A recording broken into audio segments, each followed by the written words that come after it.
Hello students, जैसा हम लोगों ने प्रीवियस लेक्चर में डिस्कस किया था centre tap full wave rectifier, तो उसके जो इनपुट वेव फॉर्म थी और जो आउटपुट वेव फॉर्म थी वो हम लोगों ने डिस्कस किया था कि वो कैसे ऑपरेशन होता है।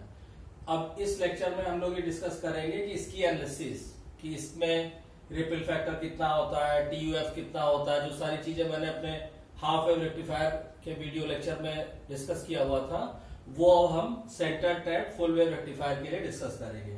तो इसमें मान लीजिए कि अगर आपका इनपुट सिग्नल जो हमने अप्लाई किया है VI, वो है हमारा VM साइन ओमेगा टी। ये हमारा इनपुट सिग्नल है जो कि हम centre tap full wave rectifier को इनपुट दे रहे हैं। ठीक है, अगर इसमें हम क्या करें कि डायोड को, जो डायोड यूज हुआ है FWR में, उसको हम आइडियल मान लें, यानी कि उसमें कोई भी वोल्टेज ड्रॉप नहीं हो रहा है, तो हम क्या करें, तो इसका VL जो आउटपुट वोल्टेज हमें मिलेगा, VL मिलेगा हमें VM sign omega T, VM sign omega T मिलेगा। किस लिमिट के लिए? जब ओमेगा टी की वैल्यू 0 से पाई के बीच में है। और निगेटिव में ये हमको मिलेगा -VM साइन ओमेगा टी। आप लोग चाहे तो centre tap full wave rectifier का जो सर्किट डायग्राम है वो मैंने प्रीवियस लेक्चर में अपने डिस्कस किया है, तो आप उसको रिफर करिएगा और साथ में आप ये करते रहिएगा तो आपको आसानी रहेगी। तो 0 से पाई के बीच में आपको ये वेव फॉर्म मिलेगी और पाई से 2 पाई के बीच में आपको ये आउटपुट वोल्टेज मिलेगा VL। ये हो गया आपका। अच्छा, इसी तरह अगर आप लोड करंट की बात करेंगे, IL क्या होगा, तो IL हो जाएगा आपका IM sign omega T. IM sign omega T कहां से? 0 से पाई के लिए। और -IM साइन ओमेगा टी आएगा, -IM साइन ओमेगा टी, यह आएगा आपका पाई से 2 पाई के बीच में। ठीक है, तो ये बेसिक हो गया। जहां पे IM क्या है तो आप देख चुके, वेयर IM क्या होगा, IM होगा आपका वोल्टेज VM डिवाइडेड बाय सारे रेजिस्टेंस आप ले लीजिए जो सर्किट में मेंशन थे, RL plus R2 plus RF। तो ये हो गया आपका इनपुट वोल्टेज, ये हो गया आपका आउटपुट वोल्टेज, ये हो गई आपकी आउटपुट करंट या लोड वोल्टेज और लोड करंट, जहां IM की वैल्यू ये है। अब इसमें हम स्टेप बाय स्टेप इसकी एनालिसिस शुरू करते हैं। तो जो सबसे पहली चीज आती है वो आती है एवरेज लोड करंट। एवरेज जिसको हम DC भी बोलते हैं, लोड करंट। ठीक है, तो इसको जब आप एनालाइज करेंगे तो आप चाहे आप इसको I एवरेज लिखिए या IDC लिखिए, that will be equal to 1/2 pi, 0 से 2 पाई के बीच में आप इंटीग्रेट कर देंगे किसको, I d ओमेगा टी। इसको I की वैल्यू आप रख देंगे 1/2 पाई, 0 to पाई और पाई से 2 पाई। तो 2 स्टेप में आप तोड़ देंगे, तो 0 से पाई के बीच में क्या हो जाएगा, IM sign omega T D omega T और प्लस पाई से 2 पाई के बीच में क्या हो जाएगा, -IM sign omega T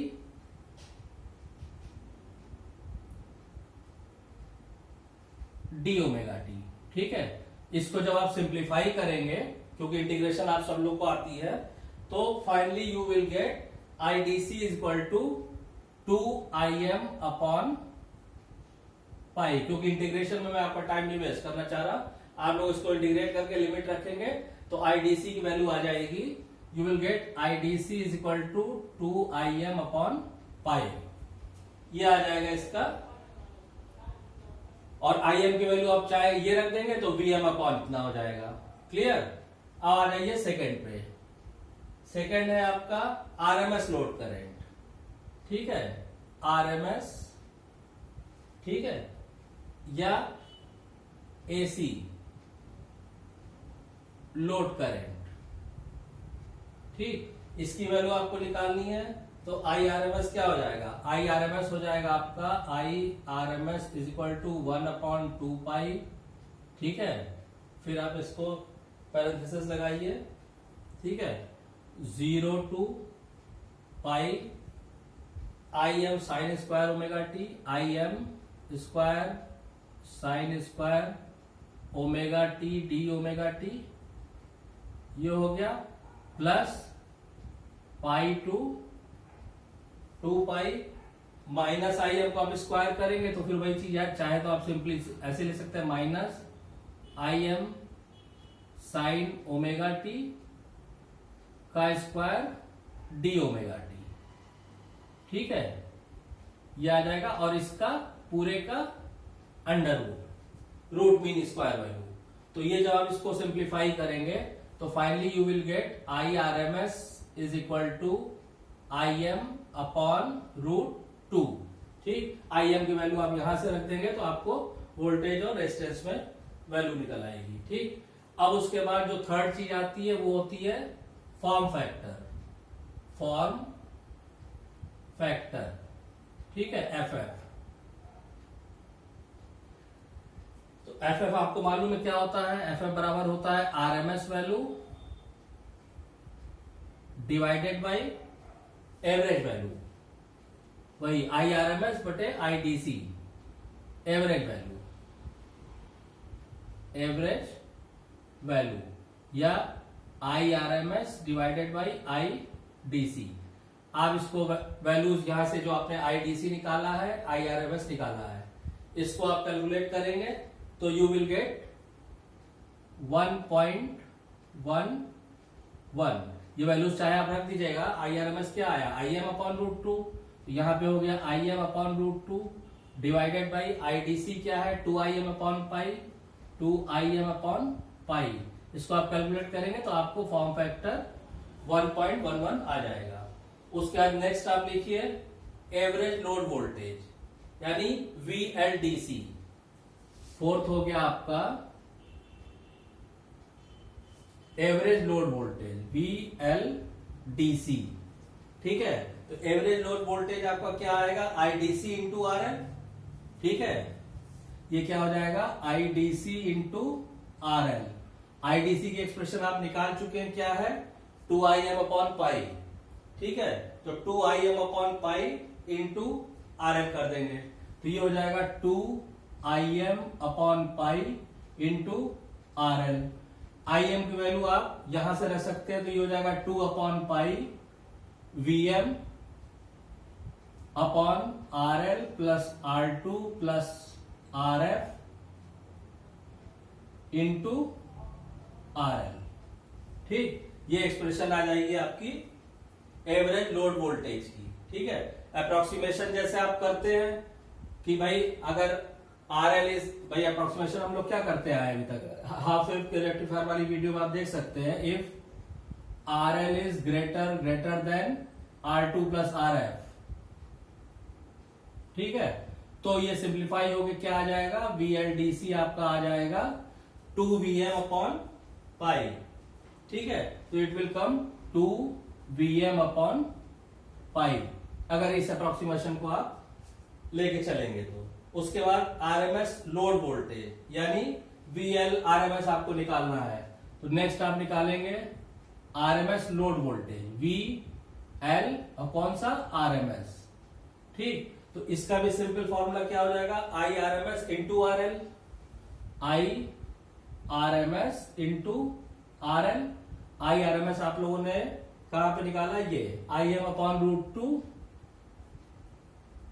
into RL। IM की वैल्यू फिर आप यहां से रख सकते हैं ये, तो ये हो जाएगा VM upon RL plus R2 plus RF into RL, और √2 यहां पे आप लिख सकते हैं ऐसे।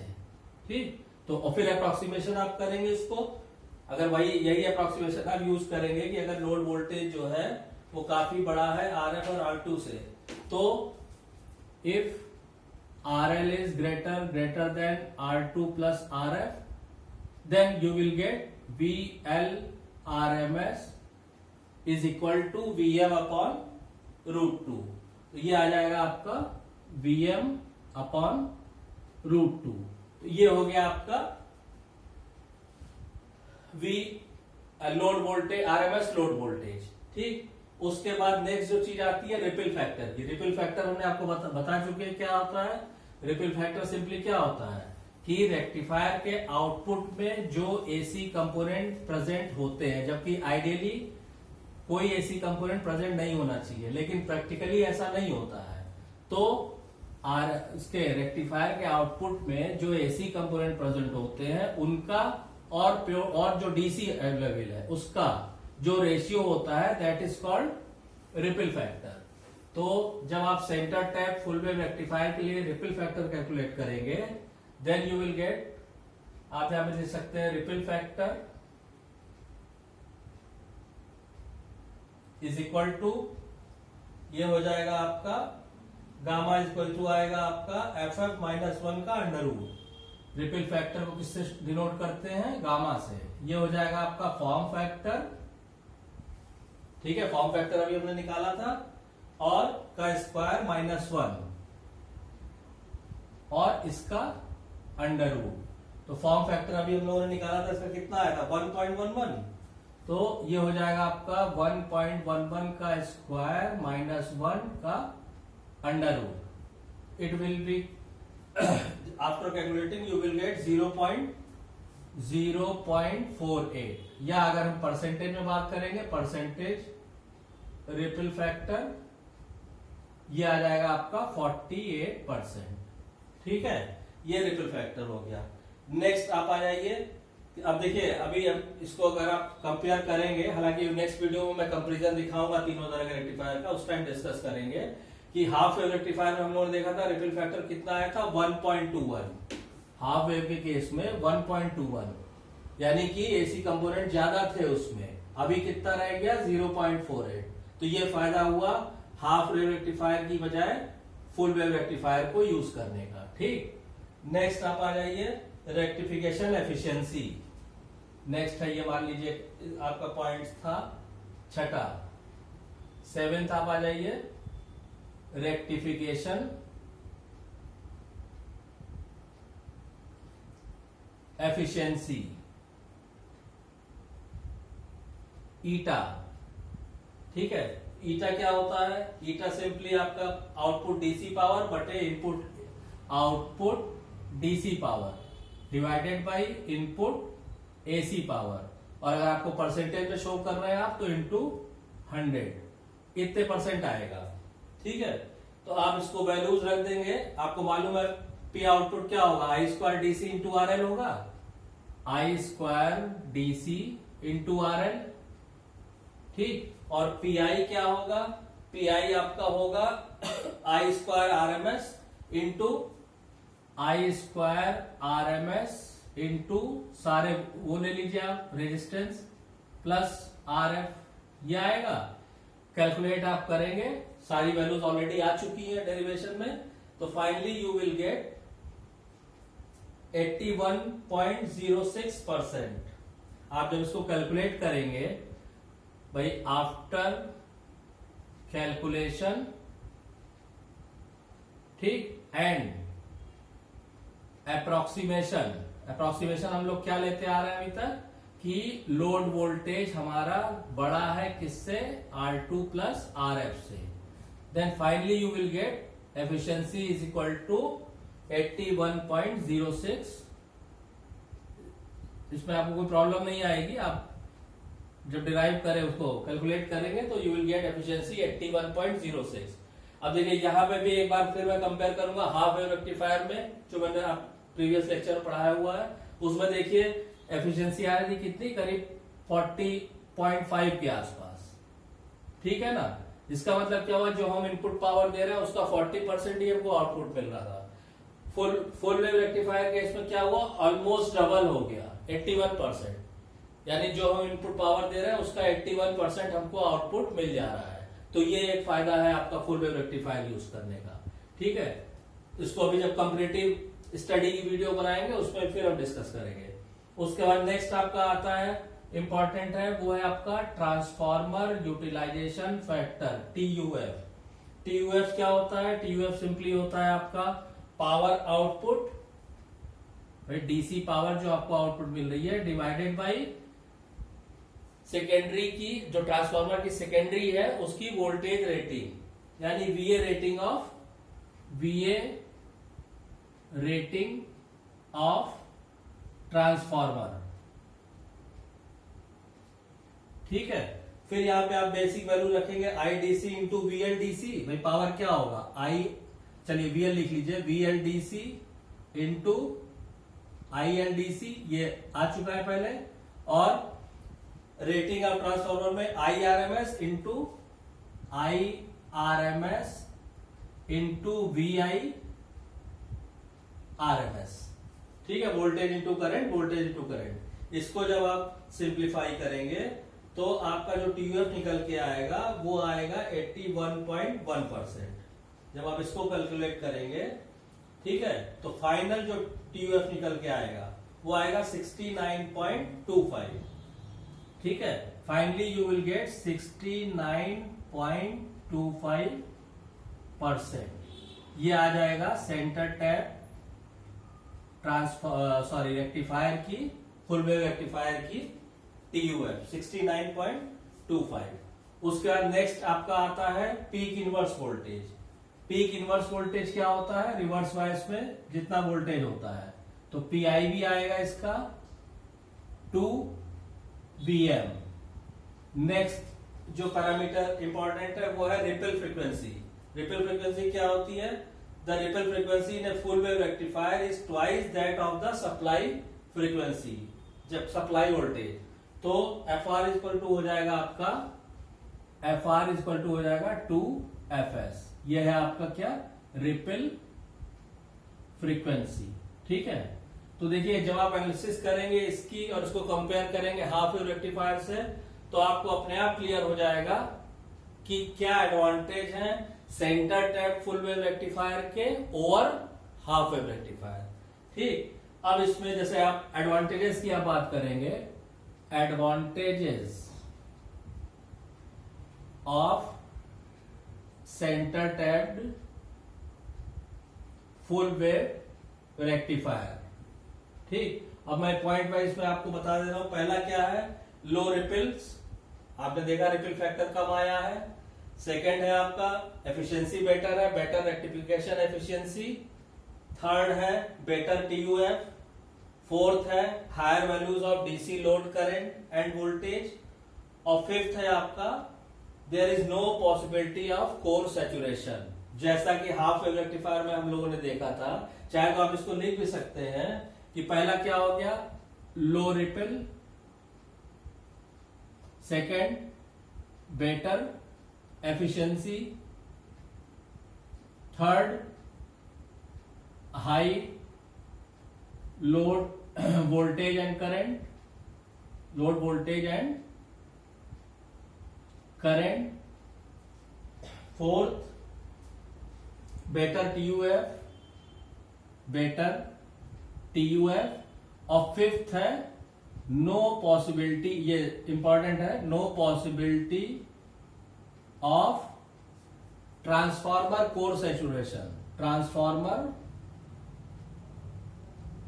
Core saturation.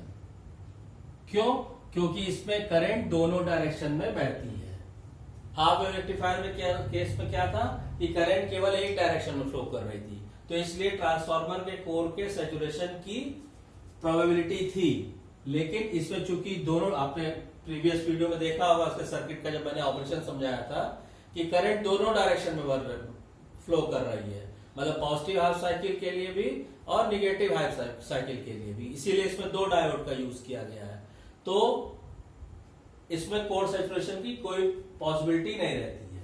लेकिन अभी भी क्या है, इसके कुछ डिसएडवांटेज भी है, और इन डिसएडवांटेज को पूरा करने के लिए फिर हम लोग full wave bridge rectifier use करते हैं। उसको मैं नेक्स्ट वीडियो में आपको एक्सप्लेन करूंगा। इसके डिसएडवांटेज क्या है? ठीक है, पहला लिख सकते हैं कि the output maximum voltage is half that of maximum induced voltage at secondary winding. मतलब ट्रांसफार्मर की सेकेंडरी वाइंडिंग पे जो वोल्टेज इंड्यूस हो रहा है उसका आधा हमको आउटपुट वोल्टेज की तरह मिल रहा है। ठीक है, तो पहला तो ये है, आप उसको नोट डाउन कर सकते हैं कि the output maximum voltage is half that of maximum induce voltage at secondary winding. Second disadvantage क्या है कि जो पीक इनवर्स वोल्टेज है पीआईवी, ये जो अभी हमने यहां डिस्कस किया था, PIV is twice that of half wave rectifier. ठीक है, हाफ वेव रेक्टिफायर के केस में क्या था, पीआईवी केवल वीएम था, यहां पे क्या है 2 वीएम है। तो इससे फर्क क्या पड़ता है, इससे आपको जो आप डायोड्स यूज करेंगे सर्किट में वो आपको हायर रेटिंग के लेने पड़ेंगे। ठीक है, तो ये इसका सेकेंड डिसएडवांटेज हो गया। थर्ड है आपका, third and last is increased cost due to centre tap transformer. क्योंकि अब इसमें सेंटर टैप ट्रांसफार्मर, वही सर्किट आपने देखा था ना, ये ट्रांसफार्मर लगा हुआ था, ठीक है, ये वाली कोर है, और यहां पे हमने सेंटर टैपिंग करके और आगे ऐसे सर्किट बनाया था। ठीक, तो ये जो सेंटर टैपिंग होती है इससे कॉस्ट बढ़ जाती है। तो ये 3 डिसएडवांटेज है इसके। मैं रिपीट कर रहा हूं, पहला क्या है कि जो सेकेंडरी में वोल्टेज इंड्यूस हो रहा है उसका हाफ हमको आउटपुट वोल्टेज मिल रहा है, पहली चीज। दूसरा क्या है, जो पीक इनवर्स वोल्टेज है वो दुगना हो जा रहा है। और तीसरा क्या है कि सेंटर टैप ट्रांसफार्मर यूज करने की वजह से सर्किट की कॉस्टिंग बढ़ जा रही है। तो ये 3 डिसएडवांटेज है। इनको ओवरकम करने के लिए या इस प्रॉब्लम को दूर करने के लिए फिर full wave bridge rectifier use करते हैं, जिसके बारे में मैं आपको नेक्स्ट वीडियो में बताऊंगा। Thank you.